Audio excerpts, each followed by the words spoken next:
Good evening. Today is February 18, 2026. Ash Wednesday. It's the first day of Lent season.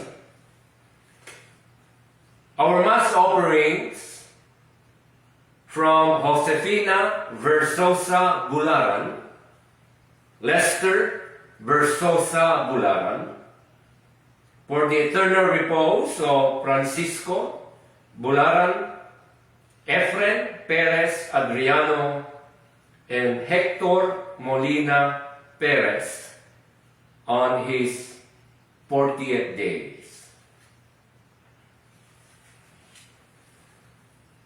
Today is the first day of Lent. Now is the day of